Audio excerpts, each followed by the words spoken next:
Bonjour à toutes et à tous, voici la composition de l'équipe de France qui va affronter l'Écosse samedi au Stade de France. Première ligne, Jean-Baptiste Gros, Peato Movaca, Winnie Antonio. Seconde ligne, Thibaut Flamand, Michael Guillard.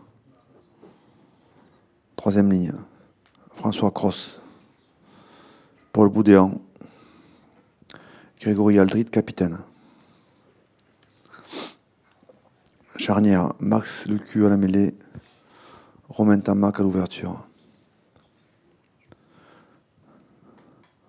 Au centre, Yoram Moefana et Gaël Ficou qui égale le nombre de caps dans le tournoi de Philippe Sella. C'est l'occasion de saluer Philippe Sella qui est un fervent supporter et qui nous envoie toujours des messages d'encouragement avant, après.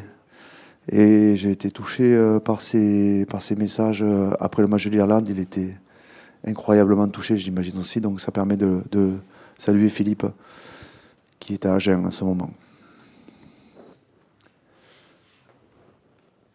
À l'aile, Louis Bielbarré et Damien Penaud.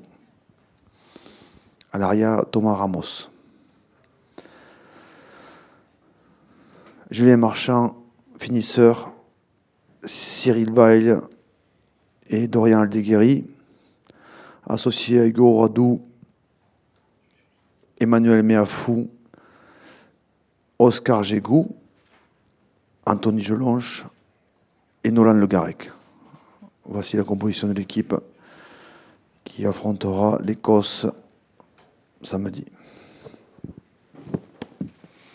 Pour les questions, s'il vous plaît, est-ce que vous pouvez lever la main? Vous présentez vous et votre média.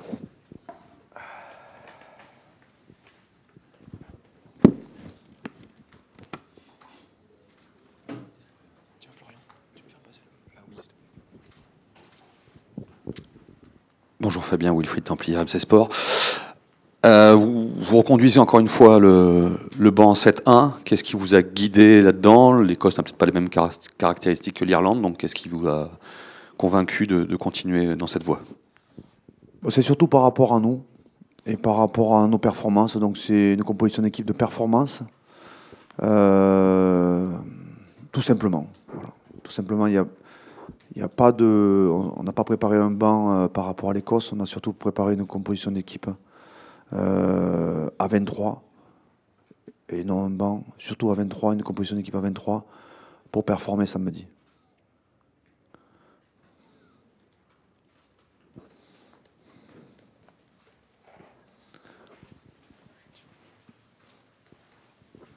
Bonjour Fabien, Isabelle Gracien-Boué d'Infosport 75. Qu'est-ce que signifie pour vous de jouer au Stade de France la finale du tournoi Destination devant votre public? Qu'est-ce que ça signifie? C'est l'objectif. C'est l'objectif suprême. C'est ce qu'on voulait et c'est ce qu'on a obtenu. Donc ça, c'est un objectif, une ambition qui se réalise. Et c'est un but, c'est un premier but qui a été atteint.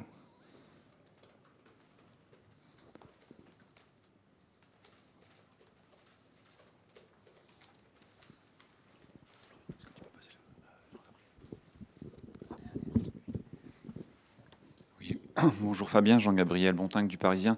Quels sont les risques face à cette équipe d'Écosse? Est-ce qu'il y a un risque de relâchement après la performance de la semaine dernière?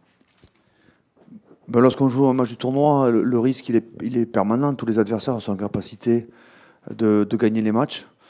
L'Écosse, on connaît bien, depuis 6 ans, on l'a affronté souvent. On connaît aussi ce scénario face à l'Écosse il y a 4 ans, où on avait besoin de gagner le match en mettant un bonus offensif et un écart au score. Et au final, on a perdu. Pour avoir discuté avec Gregor Townsend, après, ça a été un facteur de motivation chez eux. C'est une équipe qui, quel que soit l'enjeu pour elle, vient pour gagner le match, clairement. C'est une équipe qui sait faire, qui sait gagner les matchs chez les plus grands adversaires. Elle a les arguments pour le faire, elle l'a déjà fait. Et clairement, on ne se trompe pas sur ce qu'ils ambitionnent dans leur camp, c'est venir ici, gagner à Paris. Bonjour Fabien, Pierre Thévenet, RMC. Est-ce que vous pouvez nous expliquer ce que ça apporte de quitter Marcoussis une semaine comme ça avant le match, de venir ici dans Paris? Est-ce qu'en termes de prépa, de logistique, c'est plus simple? Enfin, qu'est-ce qui motive ce choix de quitter un peu le cocon de Marcoussis? On le fait toujours 2 jours avant le match. Là, on est parti un jour plus tôt parce qu'on est venu visiter, passer une soirée aux Invalides avec les blessés de guerre, visiter l'institution, visiter le lieu. Donc c'était inutile de repartir ensuite à Marcoussis, ça faisait une charge de transport. Donc on a avancé là une nuit à Paris pour que les joueurs aient un véritable jour off aussi aujourd'hui. On se reverra que ce soir pour la réunion avec le corps arbitral qui nous arbitrera ce week-end. Donc ça fait une belle journée de récupération pour les joueurs. Et ça fait partie en fait du rythme qu'on essaye d'avoir dans une préparation où il y a des grands temps de concentration, des moments de relaxation aussi, de détente. Et puis les 2 dernières journées en général sont des journées qui sont peu entraînées, qui sont essentiellement accompagnées de meetings de régulation et ce qu'on appelle un captain run, l'entraînement du capitaine sur le lieu où va se jouer le match la veille, et la remise des maillots qui est un moment symbolique. Donc après, ce sont des petites touches stratégiques, des petits moments de vie en commun. Mais le plus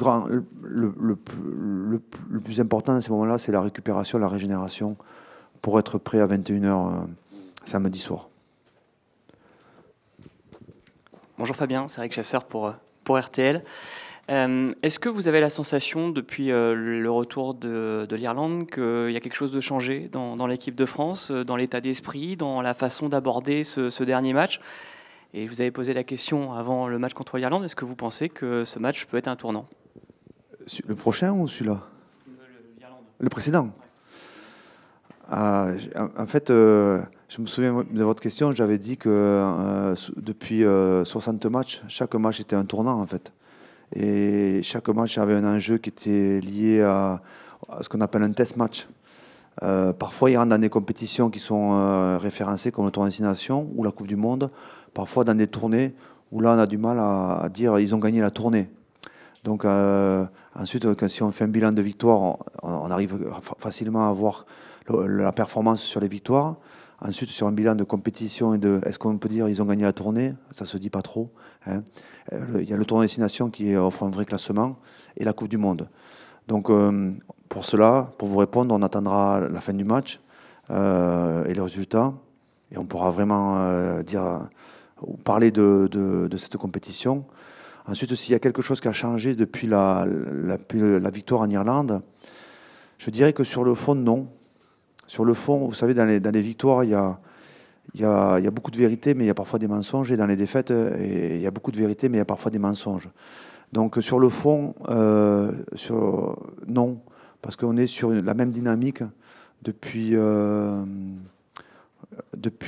6 ans. En fait, on est sur ce travail-là de fond depuis 6 ans, avec des grands succès, avec des défaites qui font mal, avec des échecs aussi qui font mal. Mais on est toujours dans la volonté de se développer, de développer les joueurs, de développer l'équipe de France et de continuer à être ambitieux. Je n'emploierai pas le mot rêver parce qu'on veut concrétiser notre ambition, mais il y a vraiment une grande ambition et une grande exigence de notre part pour amener l'équipe de France au plus haut, voilà, en permanence, quoi qu'il arrive. Donc, le résultat de ce week-end, du week-end dernier, a concrétisé tout cela. Mais le challenge que l'on a ce week-end remet en question tout cet acquis. Bonjour Fabien, Vincent Pellegrini, Radio France. Et les joueurs qu'on a vus à l'Aviva Stadium après le match ont tous dit qu'ils avaient gagné aussi pour Antoine Dupont, qu'il fallait aussi gagner ce tournoi pour lui. Est-ce que tu as eu le sentiment cette semaine qu'il y avait toujours ce sentiment assez vivace de gagner aussi pour leur capitaine? Oui, je ne vais pas revenir sur les polémiques et sur la blessure et la perte d'Antoine, notre capitaine, et de ce joueur qui est devenu aujourd'hui un joueur charismatique, emblématique dans notre équipe et au-delà. il est là, il est avec nous. Sa présence, bien sûr, et son absence. Sa présence dans les murs et son absence sur le terrain fait partie de tous les éléments qui vont nous nourrir et qui nous nourrissent pour ce qu'on appelle la motivation, pour construire notre motivation, notre détermination. C'est quelque chose qui nous a marqué, qui nous marquera, qui restera comme d'autres moments dans cette équipe, sur parfois le résultat, parfois des moments de vie aussi. On n'a jamais été épargné en fait. Cette équipe, elle a jamais été épargnée. Elle avance, elle se bat. Mais si on se retourne sur nos 6 années, on n'a pas beaucoup été épargné par les moments difficiles. On s'est battu pour vivre des grands moments et pour les partager avec notre public, nos supporters, que l'on c'est toujours plus nombreux et toujours près de nous. Mais si on se retourne sur nos 6 années, on n'a pas été épargné. Et le dernier exemple, c'est Antoine. Et je dirais Pierre-Louis Barassi aussi, parce que Pierre-Louis, il est sorti sur une commotion, même sur une double commotion avérée. Et il ne reviendra pas. Il reviendra vendredi aussi pour la remise des maillots. Donc la vie n'est pas toujours juste pour le joueur de rugby. La blessure fait partie, on sait, hein, elle fait partie de notre quotidien. Un peu comme ce qu'on a vu hier aux Invalides. Quand on joue, on sait que c'est quelque chose qui peut arriver. On sait que ça peut arriver aussi à un camarade. Mais quand ça arrive, on n'est jamais heureux. C'est toujours aussi douloureux. Et c'est vrai que ce que vit Antoine, c'est douloureux. Ouais. Pour lui, énormément, mais pour nous aussi. Oui, bonjour, Axel May pour Europe 1 et JDD. Je rebondis sur concernant Antoine Dupont. Si j'ai bien compris, là, il est resté avec vous. Enfin, il est revenu à Marcoussis. Il reste avec vous. Il accompagne les joueurs. Ouais, il est à l'hôtel, par exemple, là où il... Là, si pour parler, si vous voulez en savoir plus, en fait, il souffre. Donc, il y a des blessures, genoux qui font pas mal, mais il y a certaines blessures qui font très très mal. Et lui, sa blessure, elle fait très très mal. Donc aujourd'hui, il est en soins. Il est convalescent, il est en soins, donc il est suivi par le corps médical. Pour le moment, son combat à lui, c'est supporter la douleur. Il en est là. Après, il y aura des décisions sur ce qu'il décidera avec le corps médical comme opération et qu'il opérera. Mais avec nous, il est suivi par notre corps médical qui essaie d'atténuer sa douleur. Voilà. Et donc, il est avec nous. Hein. Mais il ne descend pas régulièrement parce que son état ne lui permet pas. Jusqu'au match, du coup. Il sera avec nous au match, si son état le permet, bien sûr. Mais là, par exemple, quand on est parti voir les Invalides, lui, il est resté dans le bus et il est rentré à l'hôtel. Il n'est pas descendu. J'essaie de répondre avec vous à votre question. Bonjour Fabien, Clément Combe pour Sud Radio. Hugo Radu est placé sur le banc pour la 2e fois consécutive au détriment d'Alexandre Roumat qui était là en Italie. Qu'est-ce qu'il a de plus qu'Alexandre Roumat ou même qu'un Joshua Brennan? Et est-ce qu'Alexandre Roumat a sous-performé par rapport à vos attentes au poste de numéro 4? Il n'y a pas de joueur qui sous-performe avec nous, il y a une sorte d'émulation et de compétition sur les postes. Hugo Radu, c'est un pur numéro 4. Et dans notre banc, on voulait... si on faisait un 7-1, on voulait 2 secondes de ligne, avec des profils très différents. Alexandre est capable de jouer 4 aussi, de jouer 8, de jouer 7. Il peut jouer à tous les postes, 8, 7, 6. Mais on a choisi Hugo Radu. C'est notre choix.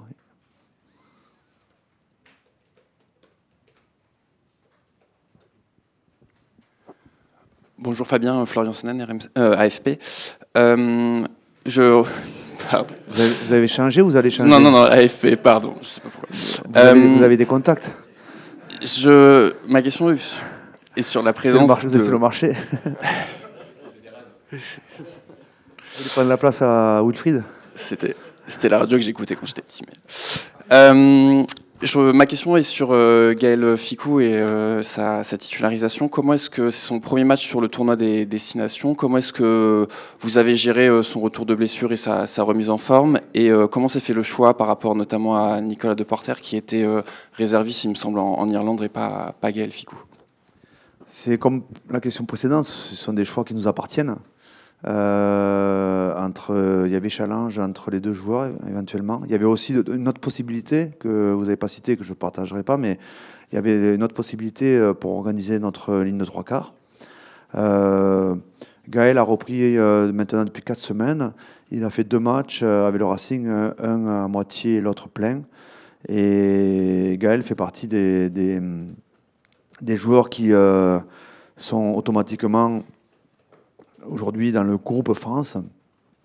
Et son absence était liée à sa blessure. Nico Deporter a fait 2 matchs avec nous, en position de 12.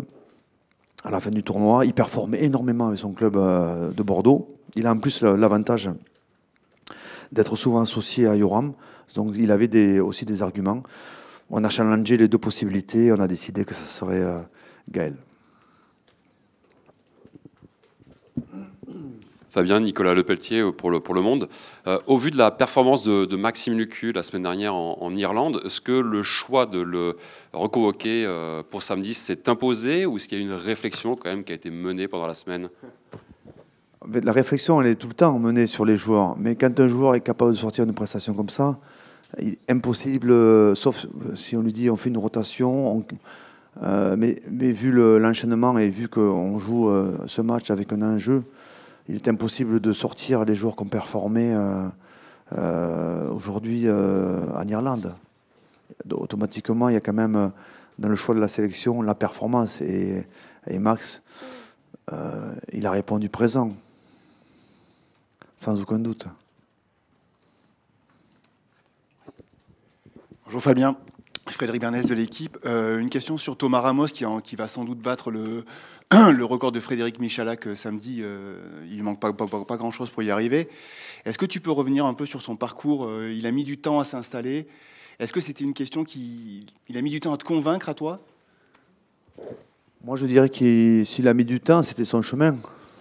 Je pense qu'il a un chemin particulier, Thomas. Pour nous, lorsqu'on sélectionne les joueurs, on les suit. On essaie de comprendre leur chemin en amont aussi, pas à l'instant T. Donc, c'est peut-être son chemin à lui, de passer par des étapes intermédiaires. Si je prends l'exemple de son début au Stade Toulousain, il quitte le Stade Toulousain une saison pour aller jouer à Colomiers. À Colomiers, il fait une saison en Pro D2 incroyable, où il amène Colomiers au plus haut niveau de la Pro D2. On sait que Colomiers est un club formateur, mais qui n'a pas énormément de moyens. Donc, c'est un joueur qui va booster l'équipe pendant cette saison-là. Derrière, il va revenir à Toulouse et il va s'imposer à l'arrière. En équipe de France, il a peut-être un chemin équivalent, c'est-à-dire qu'il commence à rentrer dans le cadre de l'équipe de France et pour des raisons qui lui appartiennent, il ne s'impose pas. Il est challengé par Brice Dulin, par Melvin Jaminet, il y a Anthony Boutier aussi au début. Il est blessé, il a des blessures aussi. Et il vient avec nous, il est dans les 42, il repart, il fait le dos rond et l'opportunité se présente, il la saisit et il la lâche pas.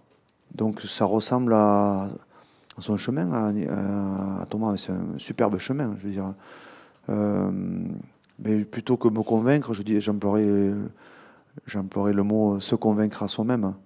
Nous, on essaie d'être les plus justes possibles et on fait en sorte que la sélection elle soit toujours liée à la performance du joueur. Nous, on doit être simplement les plus justes dans notre réflexion et dans notre composition d'équipe. Donc, ça lui appartient, en fait.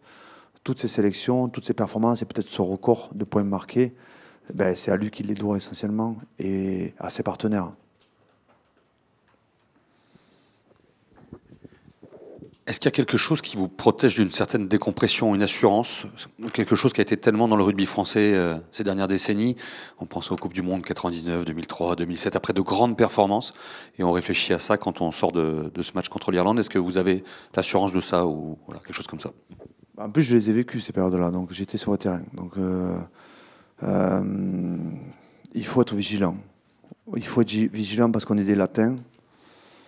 Et c'est vraiment dans notre génétique que de parfois être dans la capacité de reproduire des performances. C'est vraiment au niveau international, je pense.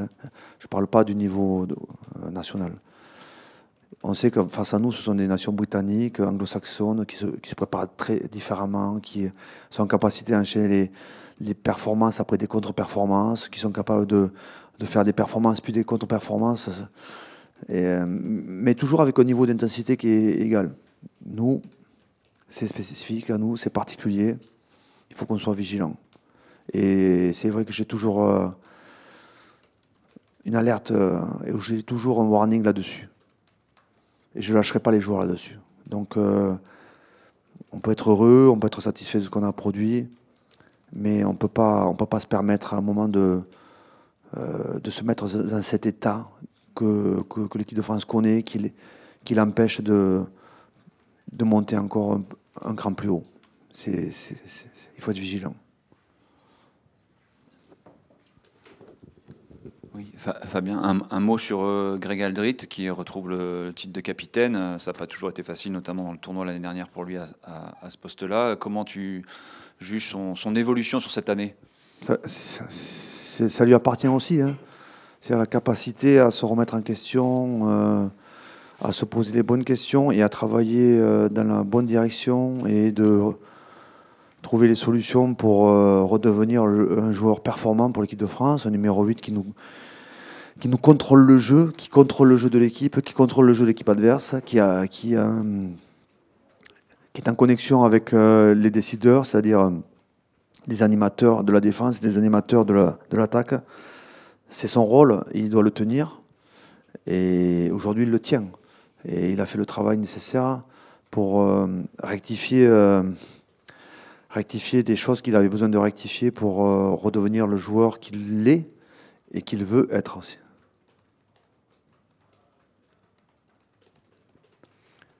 Dernière question. Bonjour Fabien, Clément Martel pour Le Monde. Vous avez mentionné donc la même dynamique depuis 6 ans avec des grandes victoires et des défaites qui font mal. À titre personnel, comment est-ce que cette dynamique en termes de gestion de groupe et de management a évolué, notamment lors de ce tournoi où il y a eu des choix assez forts?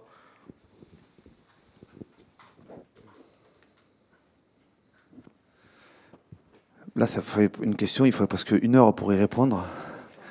Déjà que vous dites que je suis pas bon en communication ou j'explique pas bien les choses. Là, il me faudrait 1 heure pour vous répondre correctement à votre question.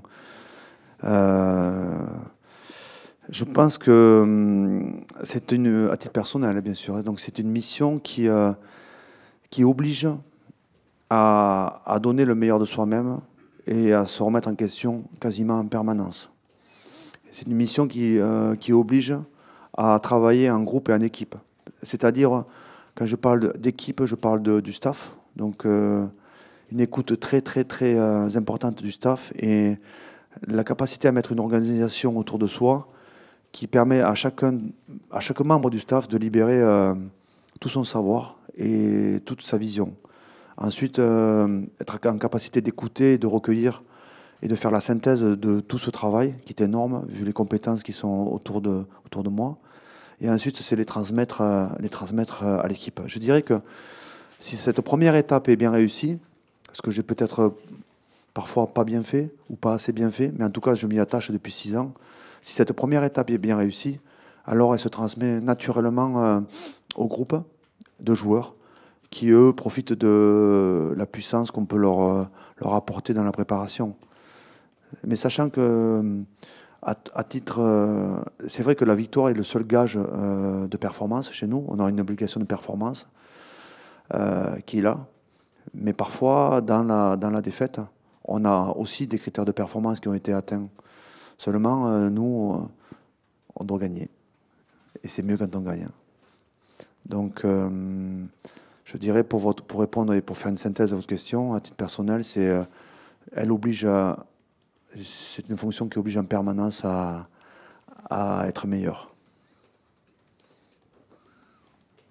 Merci.